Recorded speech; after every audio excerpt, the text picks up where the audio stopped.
Muy bien, bienvenidos una vez más a este cuarto video tutorial de Autodesk 3D Max 2010, en el cual vamos a aprender a modificar objetos. En anteriores videotutoriales vimos cómo podíamos generar objetos a partir de primitivas estándar, pero estos objetos son demasiado sencillos. Vamos a tratar de elaborar objetos un poco más complejos, en el sentido de que podamos generar ciertas modificaciones a una primitiva estándar ya generada.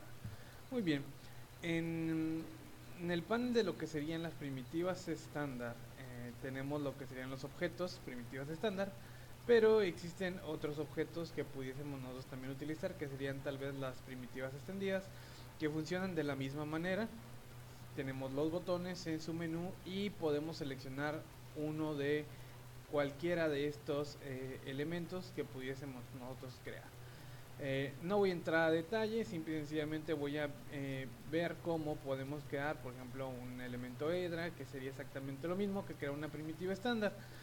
En anteriores videos vimos cómo podemos generar estos mismos objetos, pero a partir del parámetro Keyboard Entry. En este caso no vamos a utilizar el parámetro Keyboard Entry, vamos a trabajarlo manualmente. Cuando trabajamos manualmente es cuestión de dar unos cuantos clics a la ventana del viewport, como obviamente con la herramienta que queremos utilizar, el objeto seleccionado, y poder empezar a crear. Por ejemplo, en este caso voy a crear un objeto Hedra. Es importante que siempre que vayamos a crear un objeto lo realicemos en la vista de todo. Voy a dar clic sostenido en medio de la pantalla y voy a empezar a arrastrar el mouse para crear un objeto. En este caso sería un objeto Hedra. El objeto Hedra tiene la finalidad de poder trabajar con los lados de un tetraedro.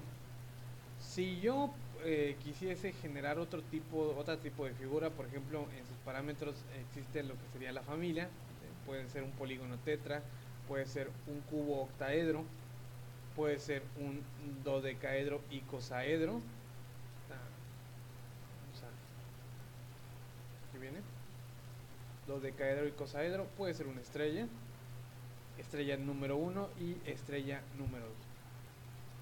Es importante que cada vez que queramos modificar los parámetros de un objeto, una vez ya creado, no los modifiquemos en su apartado de las primitivas, ¿sí? En el momento de la creación, para evitarnos ciertos hábitos malos.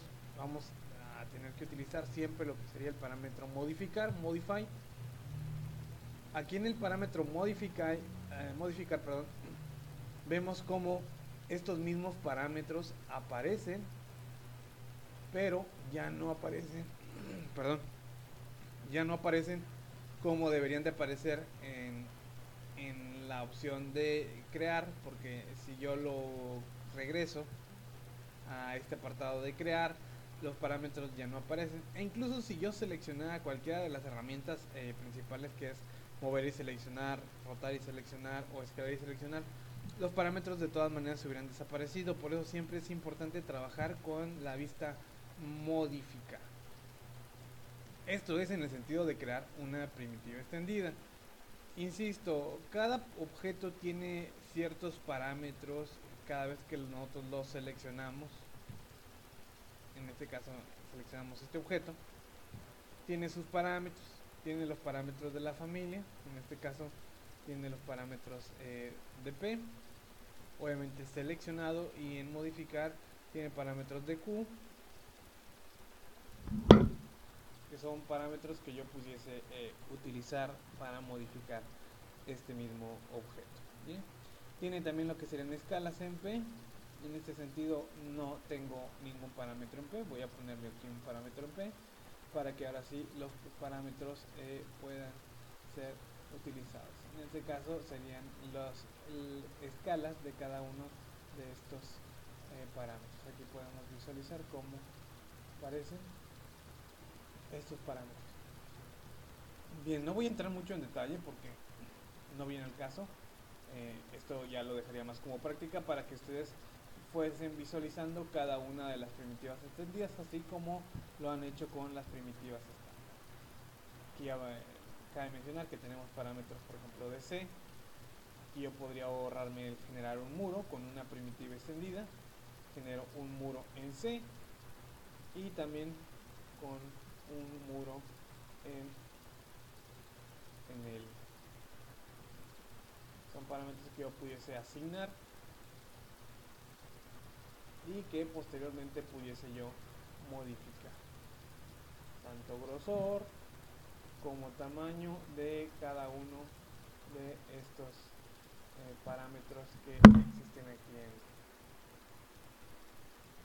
en esta ventana. Bueno, bien, vámonos a lo que sería modificar un poco más estos parámetros. Voy a borrar los que están aquí en pantalla. Bien, anteriormente estos mismos parámetros los estábamos haciendo a partir de las primitivas estándar. Seleccionaba una caja y me iba a lo que serían los parámetros de entrada de teclado, keyboard entry. Pero por ejemplo las primitivas extendidas no lo manejan de esa manera.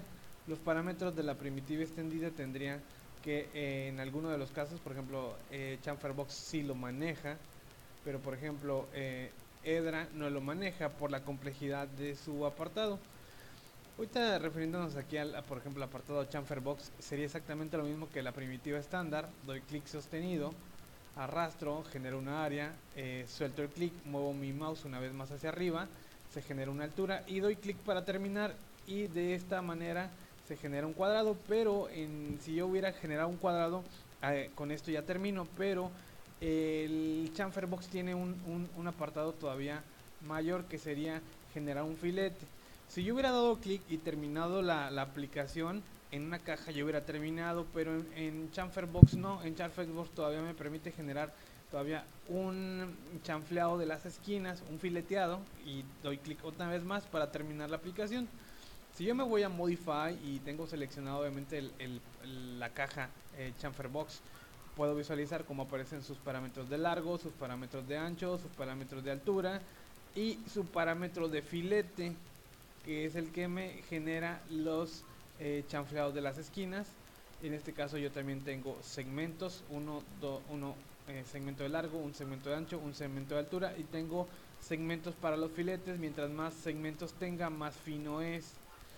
En ese sentido yo podría indicarles que mientras más segmentos tenga, más pesado es el objeto. Al igual, de la misma manera, vienen lo que serían los segmentos de lo largo, de lo ancho y de la altura. Pero insisto, mientras más segmentos tengan, más refinado es, más claro se va a ver el objeto, pero más pesado va a terminar siendo. Entonces, en el sentido de que si queremos que un objeto tenga una mayor densidad, o sea, un refinamiento mejor, tendremos que aplicarle más segmentos. Sería exactamente más o menos lo mismo que si yo genero una primitiva estándar cilindro, clic sostenido, suelto, subo, termino. No sé si se pueda visualizar aquí en el video, pero tal vez en su ejercicio se pueda visualizar como en un cilindro a las orillas aparecen ciertas marcas que simulan líneas que están sucesivamente seleccionadas o acomodadas para que me generen la forma de un cilindro. Pero se alcanza a ver en este sentido, por ejemplo, son las caras. En sus parámetros visualizamos las caras. Vamos aquí a Modify. En ese orden veríamos el radio, o sea, el tamaño, la altura, los segmentos de la altura. Aquí se generan más segmentos, aquí no se refina nada. Los segmentos de las tapas, la tapa no tiene, en la vista top sí podemos visualizar cómo se modifica la tapa. Y los lados, en este caso me marca 18. Para que esto sea más circular, tendremos que tener como mínimo 32. Se visualiza, porque si le dejamos 18 o le dejamos 10, podemos ver cómo se cortan estos elementos. Entonces, mientras más fino los necesitemos, entonces más segmentos tenemos que colocar.